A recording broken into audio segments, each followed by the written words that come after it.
There's a WNBA team that has made it very clear they want CaitlinClark, or eventually will want her, and they've left no doubt about it. StephanieWhite thought she had everything figured out with her superstar CaitlinClark. But karma has a way of making coaches eat their words. Clark is now dealing with another groin injury, and suddenly those warm meetings with the New York Liberty don't seem so innocent. The writing is on the wall.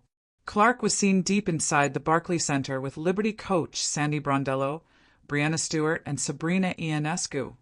Just a bit of playful teasing there. But seriously, do you think Clark is already mentally checking out of Indiana after seeing how StephanieWhite has handled her injury? To be blunt, White's management of Clark's situation has been about as smooth as sandpaper on silk. Clark has missed multiple games this season due to groin injuries, and White's responses have been far from reassuring. When your franchise player keeps getting hurt and you act like it's just business as usual, you have a problem. There's a level of physicality opponents use against Clark that's tough to deal with, and White admits she's not exactly sure why, but that's just how it is. They need to help Clark learn to adjust and maybe use that physicality to her advantage. From day one, the pattern has been clear. White and Clark aren't completely on the same page about Clark's role in the offense. White insists on playing Clark off the ball, even though Clark has said she's best with the ball in her hands, especially in transition. But does White listen? No. She's too busy implementing her system to realize that she has a generational talent who needs the ball to be effective.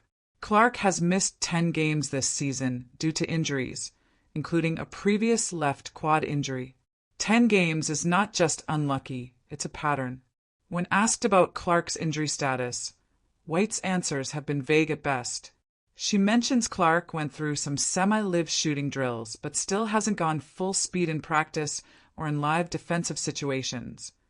Not exactly comforting news from a coach. When reporters asked about specifics, imaging, or plans for upcoming games, White said there had been imaging and Clark was ruled out for the next game, but no discussions beyond that. Clark was ruled out for a game against the New York Liberty after suffering a right groin injury late in a win over the Connecticut Sun. She was seen in tears on the bench, yet White seemed to shrug it off, describing Clark's injury as feeling a little something in her groin.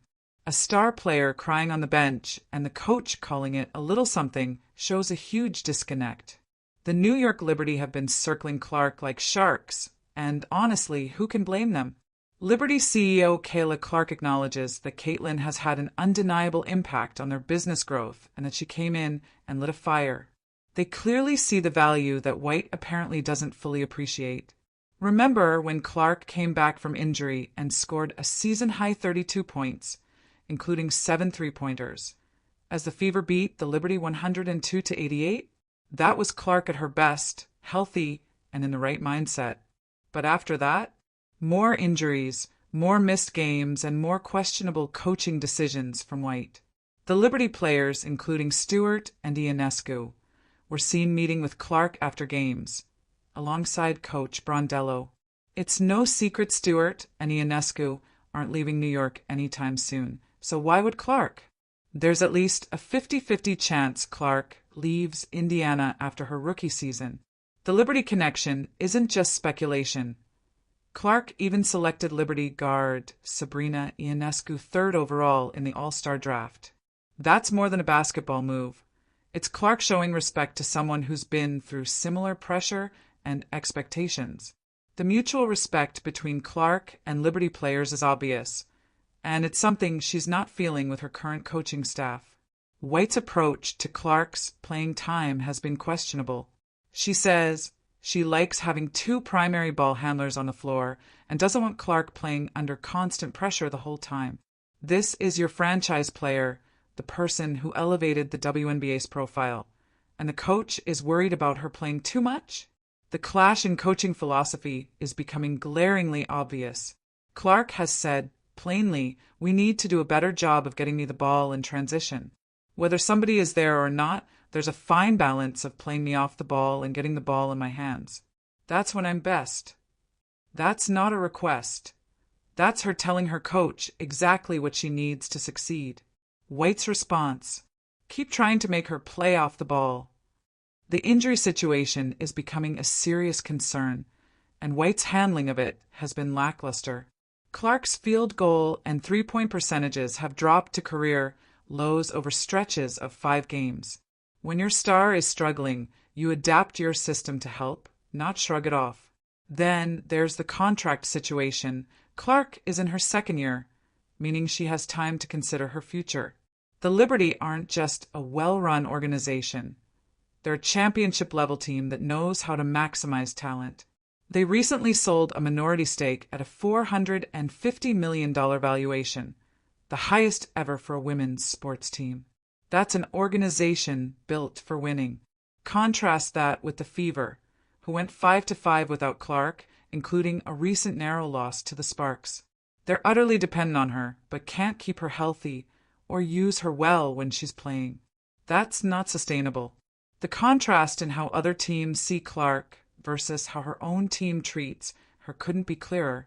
Clark's return game against the Liberty averaged 2.22 million viewers, tying for the second most-watched WNBA game this season. She's appointment viewing, yet her coach treats her like just another player fitting into the system. White's post-game comments after wins often downplay Clark's impact, focusing more on team defense than her leadership. Even when Clark is injured and cheering on her teammates, White can't give her proper credit. You can see it right there. That's CaitlinClark's agent. The Liberty connection deepens when you consider coaching. Clark's all-star team was led by New York Liberty head coach Sandy Brondello. That's no coincidence. It's Clark getting a taste of elite coaching at the highest level. White's comments on Clark's return timeline are revealing. She says Clark still hasn't gone full speed in practice or live defensive drills despite rehab. After multiple injuries this season, a competent staff would have figured out workload management by now. White's biggest concern, she says, is maintaining ball movement and keeping the offense flowing, not getting Clark fully healthy and letting her dominate. The Liberty understand star power. With Stewart and Ionescu, they build systems around their stars, not force them into molds. Clark's frustration has been visible all season. After her latest groin injury, she was visibly emotional, placing a towel over her head on the bench. That's more than physical pain. It's frustration over her career being mismanaged. This moment did exactly that. Secondly, it signals a clear shift in influence. Where veterans once had unchallenged control over the league's social and competitive structure, rookies with huge followings and sharp instincts are now carving out their space. Clark isn't just another rookie. She's an icon in the making with the game and voice to back it up. Lastly, this so-called drama is actually healthy for the league. Rivalries drive engagement. Competitive tension builds excitement. Fans don't just want to watch games, they want stories. And now they've got one. Will Clark and Boston lead the underdogs to a statement win in the All-Star game? Will Wilson rise up and reassert veteran dominance? Will this become a long-term rivalry that defines the next decade of women's basketball?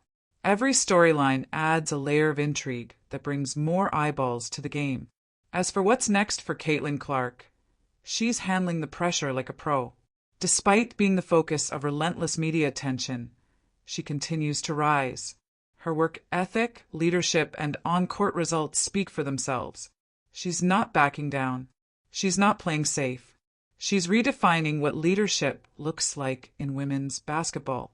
Whether it's the Olympics, MVP conversations, or all-star showcases, she belongs in every conversation. On the other side, expect Aya Wilson to come into the All-Star game with something to prove. She's one of the fiercest competitors in sports, and there's no doubt she'll be ready to make a statement on the court. But make no mistake, this isn't a personal feud. This is what elite sports looks like. High stakes, strong personalities, differing philosophies, and a battle for legacy. That's what makes it special. That's what grows the game. That's what brings new fans into the fold. So whether you think Clark made a savvy strategic decision or a controversial one, it's clear she's not just participating in the WNBA, she's shaping it. And for everyone watching, that's something to get excited about. Keep it locked on the Fast Breakdown for all the updates, post-game reactions, and exclusive breakdowns as the All-Star Game approaches. Don't forget to like, follow, and tap that bell icon so you never miss a moment of this new era in women's basketball.